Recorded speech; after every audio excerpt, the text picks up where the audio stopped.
I am starting to catalog all the books that I read, and so I wanted to make a video where every quarter of the year I go over the books that I've read.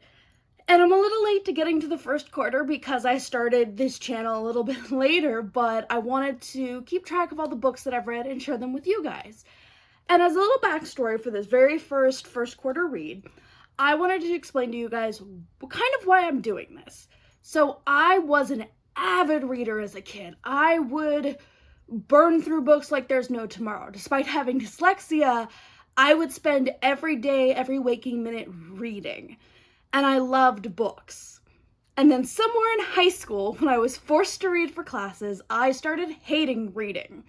And it took me a long time to get back to it, and it wasn't until last year that I read more than a single book, if that a year.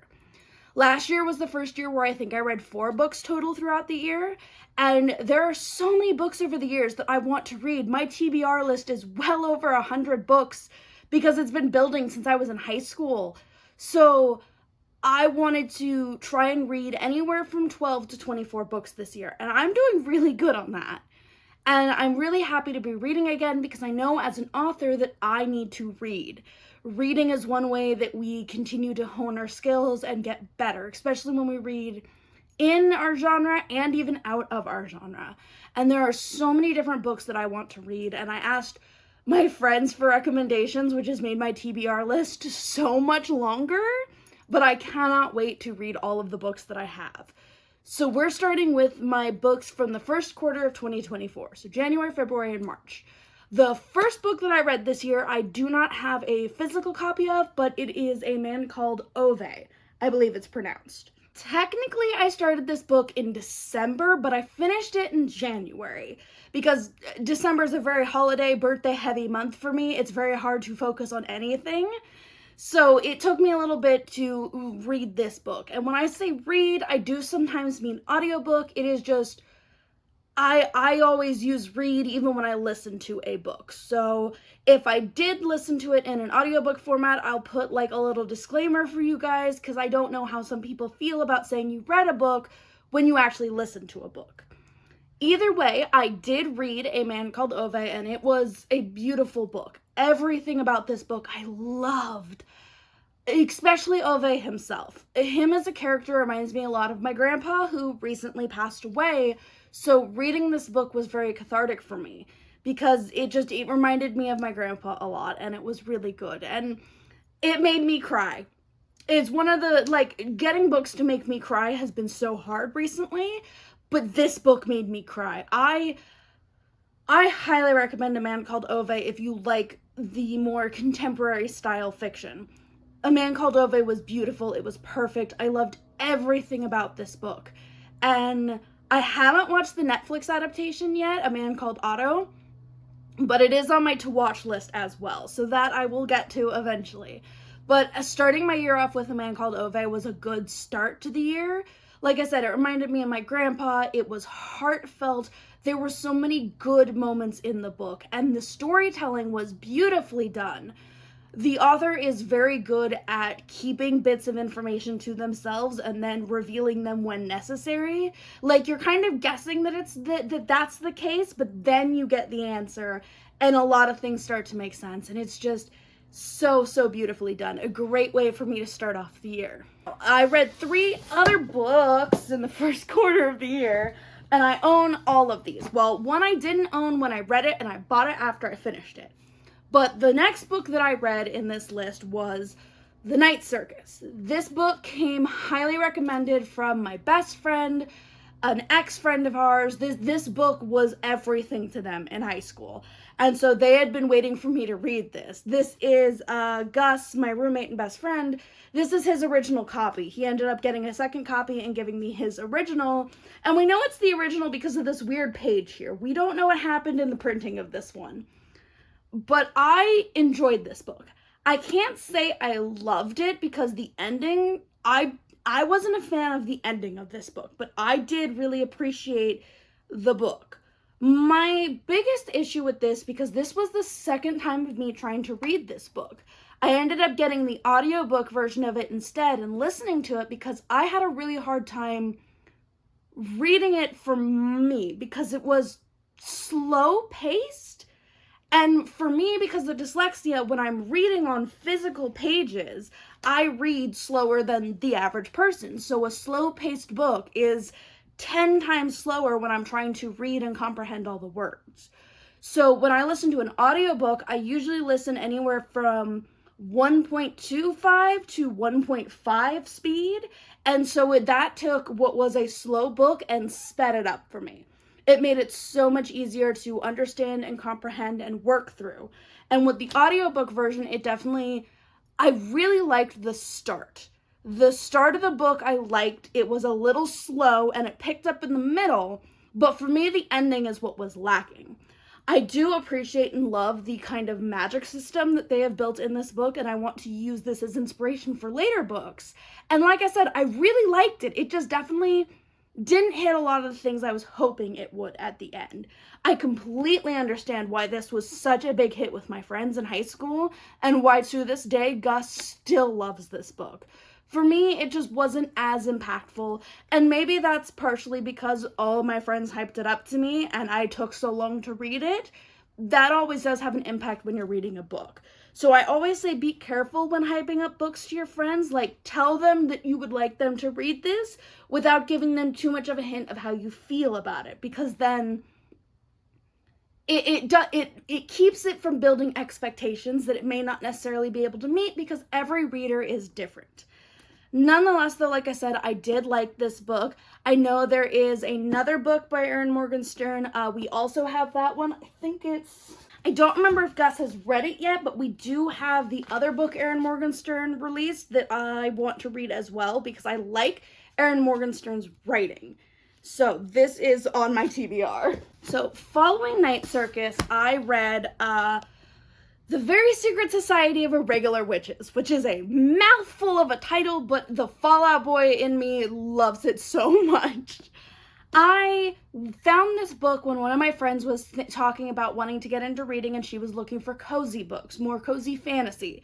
And I didn't have a lot of cozy fantasy recommendations, so I looked up some and I stumbled across this one and another book that I am currently reading for the second quarter reads. So I'll talk about that one in my next video. I burned through this book. I could not put it down. I did listen to this one audio-wise as well, and I love the magic, the way the story is told.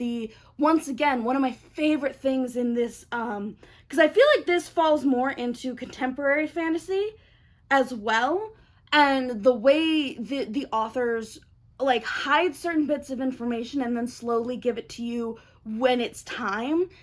So beautiful and so well done. I love the pacing of this. I love the storytelling.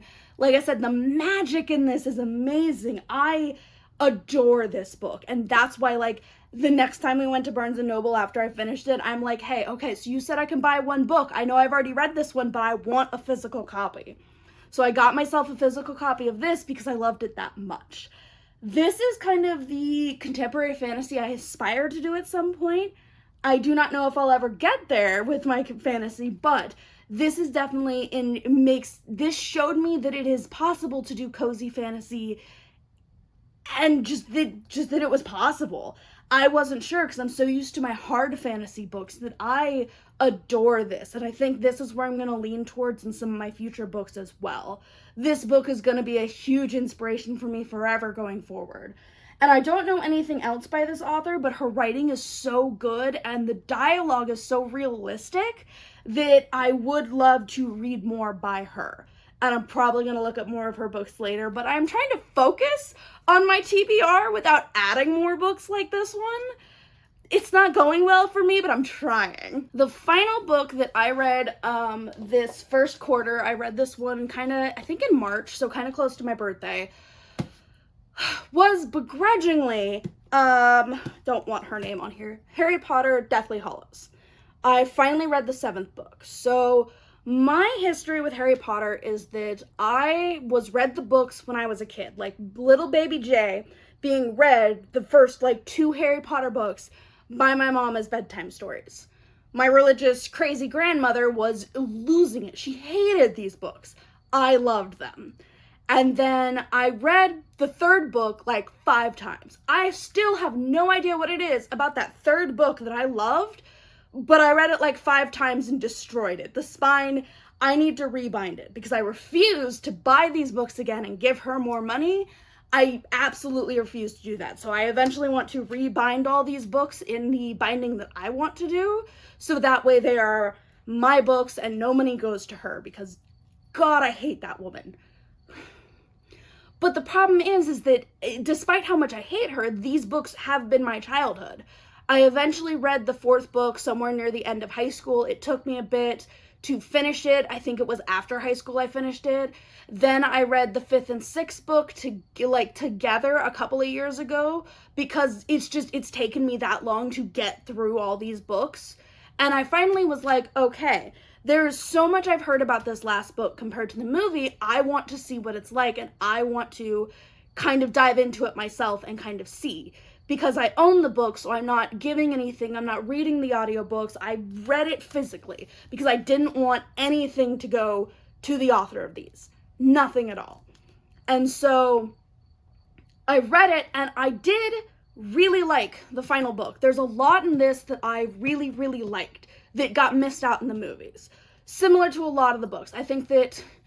I personally think that movie-wise, the final book should not have been a 2-part. This does not feel like a 2-part movie. The 5th book feels like a 2-part movie. That should have been a 2-parter, not this one. But I could do a whole thing on cash grabs for book series and 2-part movies for the final book, even if it didn't need it. That's a whole separate video I could do, because it is a frustrating thing in media. But I wanted to finish these. I had been reading these since I was a kid, and I loved these. These have been a key part of who I am as a person. These books made my childhood. And so I wanted to finish it and say that, hey, I read all the books now, and now I can. And since right now I am kind of tearing apart different magic systems, kind of like similar to these 2 books and the way they do their magic system, all of these books have been kind of magic-based, because I've been working on breaking down different magic systems so that I can build my own consistent magic systems for my books going forward. And that's part of why I wanted to finish Harry Potter, is because I wanted to get all the information for the books and get all the magic system, all the nuances. I wanted to know everything that these books had on them so I can use that to help build my magic system. On top of the fact that I still absolutely love Draco Malfoy, like Tom Felton aside, Draco Malfoy is still one of my favorite characters, simply because of how I would have written him. There's a lot of open-ended bits to Draco in these books that I think get missed, that if a better author had had that character, there is so much more that could have been done with him. And I will stand by that. That's why I may read a lot of Draco Malfoy fanfic, but it's because we are better authors in that sense. Even fanfic authors are better than this. And don't even get me started on like plot holes and things that don't quite work in the Harry Potter series, because I could do a whole video on everything wrong with the series, because while I love it and it means a lot to me, it's not an amazing series. There are better magic series out there. But this was a part of my formative years, and so I wanted to finish it and to say that I have read the series and that nobody can question me on whether or not I've read the books or just seen the movies, because people will do that, and it's so stupid. The only thing people are allowed to criticize me on not reading the books but seeing the movies is Lord of the Rings, because I couldn't work through Lord of the Rings. I'm sorry. I own them. I have, so back here is Lord of the Rings. I own the whole series. I could only read The Hobbit. I'm gonna get people coming for me for that, but me and my brother could only ever work through The Hobbit. That's all we could handle. So yes, I finished this as my last book, and I'm very happy that I'm finally through with this series. I have been trying so hard to finish it, and I am happy that I am done, and I can say that I have read it now. And I can use this as inspiration for how to better my books and my magic systems. Those are the 4 books that I read for the first quarter of the year. I have so far read, I think, 1 book in the second quarter, or 2. Maybe 2. I've already forgotten what I've read, but I know I just finished a book. and I'm starting another one now. So I have plenty of books for the second quarter, and starting the first quarter with 4 books is definitely like putting me well on track for an average of 1 to 2 books a month. I am definitely on track to reach my goal of 12 to 24 books this year, and I am excited.